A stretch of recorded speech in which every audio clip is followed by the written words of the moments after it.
Hi, everyone. Good afternoon. My name is JT. I'm the co founder and CEO of Mayani. We're here to drive financial inclusion for smallholder farmers through agri-tech. In the middle of last year, we met a guy called Ka Felix. He's about 70 years old, belongs to a family of 10. He has long been a rice farmer. In our conversation with him, we wanted to know more about the hard reality he's facing, and he mentioned two things. One, despite being a rice farmer for the past 70 years, he is unable to sell his produce and his harvest.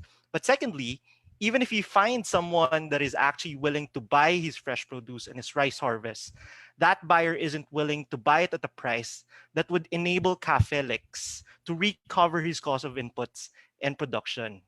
We think that this is a problem that is not only isolated to the case of Ca Felix, a farmer in Western Batangas, but also a problem that is encountered by millions and millions of smallholder farmers across the country, to the extent that this dismal reality has been reinforced in a quantitative sense by PSA, even saying that a lot of our farmers are self-employed, small, marginalized, and actually belong to the country's poorest of the poor in terms of socioeconomic and financial standing. So what we did for the past 17 months was to actually spark a tech revolution and cover the market access part for the likes of Cafelix. We thought that technology had to play a role to be able to provide fair, efficient, and resilient market access to the millions and millions of farmers across the country. When you talk about, for instance, us helping the Matadi Farmers Growers Cooperative in Quirino Province, all the way in Cagayan Valley.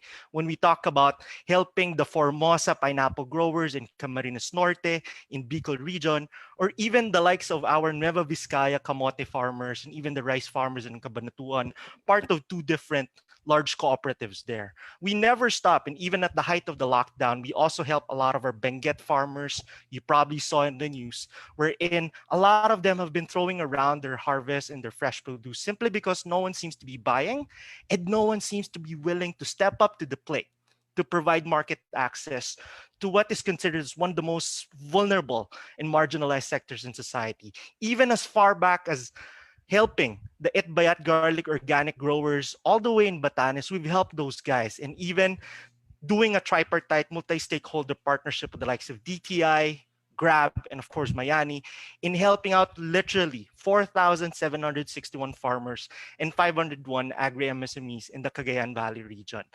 All of these things have culminated into us being ahead of the curve when it comes to the Philippine agri space. We're very proud to share that as we speak, there are over 5,000 smallholder farmers already connected with our platform. And a lot of our customers, they have about 6,500. And despite being very young, we already cater to some of the biggest, some of the most reputable and credit-worthy top 1,000 corporations in the country, the likes of Shell, likes of Ayala Foundation, Healthy Options, UCC Group, and the likes. But despite all this, we also saw that there may be some problems again within the smallholder sector that still needs solving. A couple of weeks ago, we won this ADB challenge wherein we rose about 31 countries. And one of the core insights we found out was that market access isn't just the problem and the challenge of smallholder farmers. Access to finance is another thing. So we thought, how do we then evolve the existing platform that we have? How do we harness technology so as to provide broader financial inclusion to the existing sector that we're already working with? And this is where we would like to characterize the smallholder problem in three main ways. One, farmers actually live below poverty line with an average daily income of 274 and no hard assets. Meaning, even if how many POs and orders are coming towards our farmers, if they don't have enough money to actually provide the inputs, the labor, and the production to actually fulfill those purchase orders, then it's going to be very difficult for us to sustain this. The second thing that we would say is that farmers also belong to the least educated workforce among the basic economic sectors. PhilDev Labs challenge has always been about the marginalized and the underserved. And we think that a third of the farmers who actually haven't gone to primary school actually jeopardizes their chance to enter the formal job market and also get those requisite documents that your traditional banks would normally require. Last but not least, a lot of these farmers, being already having an average daily income of below poverty line, have to spread and split that kind of an income on an average of about household size of 6, right? So even if they get a purchase order for tons and tons of ube, for instance, or fresh produce coming from top 1,000 corporations, they would simply have to choose their household over anything else. We think that this is a problem that can be solved. And so what we did was we thought of a solution called purchase order based production financing. Wherein, number one, anchored on fundamental elements, it's anchored on the credit worthiness of the PO issuer, let's say Shell, Ayala Foundation, UCC Group, top 1,000 corporations through, of course, through our Mayani agri e-commerce platform, not of the smallholder farmer. Because again, the smallholder farmer lives below average income below poverty line, but also lacks the documentation that your traditional banks wouldn't underwrite. Secondly, it's anchored on holistic credit scoring and underwriting through proxy indicators. We think that if we want to drive financial inclusion at the bottom of the pyramid, we have to look at indicators well beyond the traditional indicators that we have. Indicators which we already have in our platform, production patterns, for instance, average yield, or even the cooperative standing in the Mayani agri e-commerce platform. The third one would be mitigated risk on the part of co-lenders, because our Mayani fund, this purchase order based production financing, we put skin in the game. That's when we crowdsource the rest of the financing requirements so as to help our farmers fulfill those purchase orders. But what makes us different and really rise above the rest? I feel it's a couple of things. Definitely, we already have an existing platform. Two, we already have a great team in terms of people. We already have massive traction. We already get the POs coming from these top 1,000 corporations. We already have a proprietary process in terms of a high-tech and a high-touch model, and we have very good partnerships with key route-to-market collaborators. Our business model is very simple. We're building a co-lending platform that connects lenders and farmers co-ops who need PO-based production financing. How does it happen? Number one, we get a PO from the likes of Shell, Healthy Options, Ayala, whom we already work with. We pass it on and we match it to the farmers cooperative, let's say the Kasibu Farmers Cooperative in Nueva Vizcaya. That PO is submitted by the co-op for financing through our co-lending platform. That PO is underwritten by the platform, it gets posted, and then co-lenders get to choose the POs to fund or the co-ops that they would co-lend to at a rate of return of 1% per month, right? And then we disperse those funds for production to the farmers so that they can get the necessary seeds, the necessary input, the necessary fertilizer, so as to fulfill that purchase order. Because again, if they would be able to fulfill a purchase order, they'd have to turn it down and not realize the higher rural income. And that's when after they fulfill the purchase order, and then there would be a directional payment coming from the top 1,000 corporation, so as to mitigate the liquidation and the settlement risk.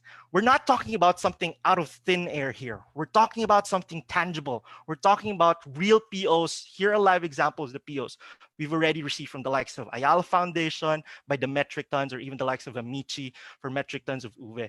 We've even went as far as doing wireframing already of the platform, wherein the purchase orders that would be matched with the farmer's cost would be uploaded on a co-lender dashboard, and the co-lenders would have to choose which POs to fund, which co-ops would be getting it, and which co-ops would be fulfilling the purchase orders. What I would like to emphasize is that we're very, very specific. We don't want to be everything to everyone, right? In terms of the competitive landscape, we feel other players may have done great already, but we're going to be going specialized when it comes to the kind of financing we'll be doing.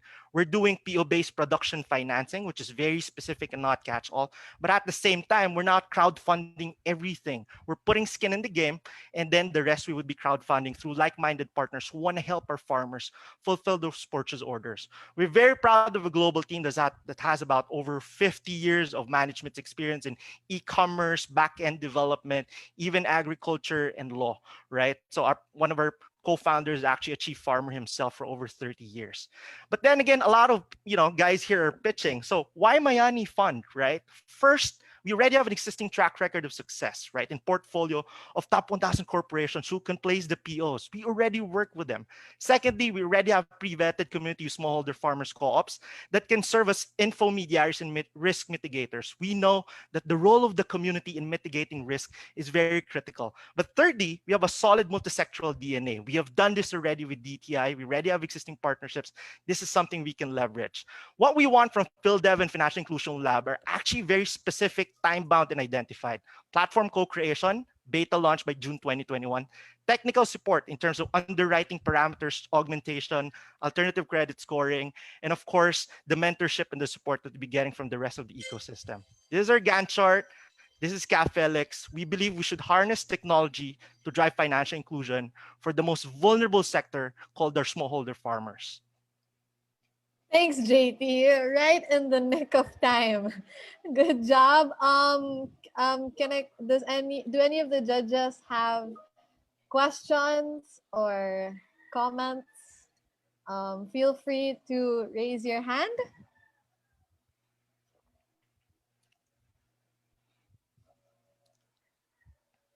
Okay, Sir Eric, go ahead.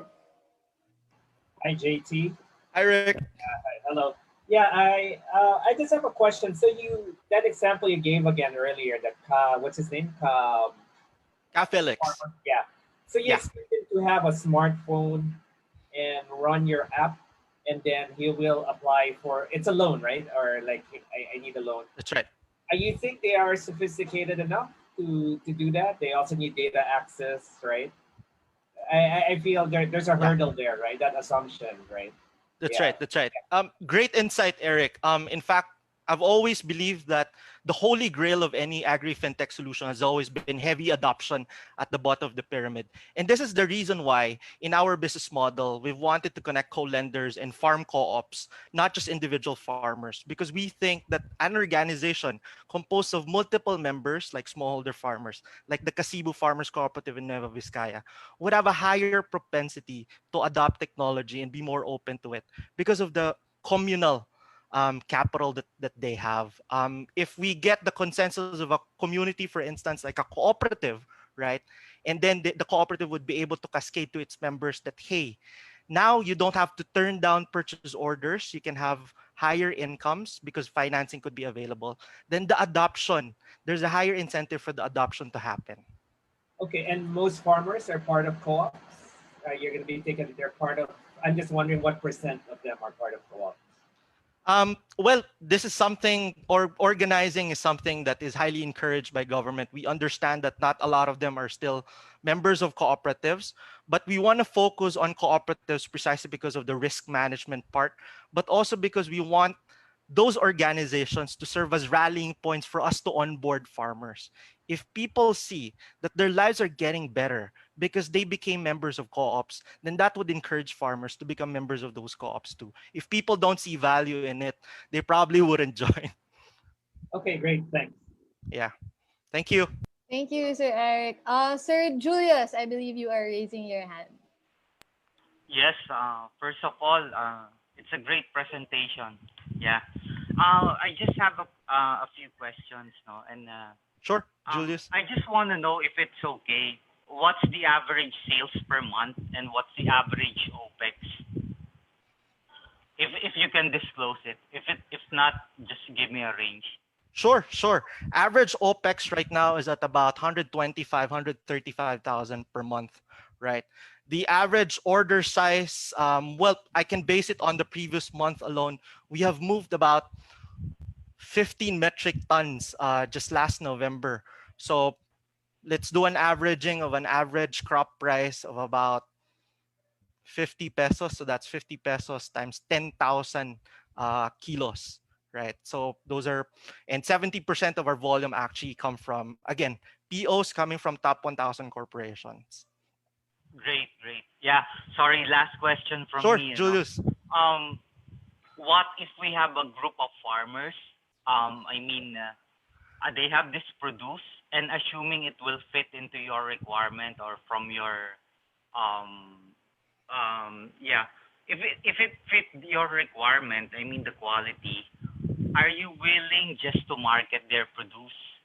Since I do believe that you will be getting from interest, plus you also have a trading margins for that, Yes, right? correct. Are you willing to do that?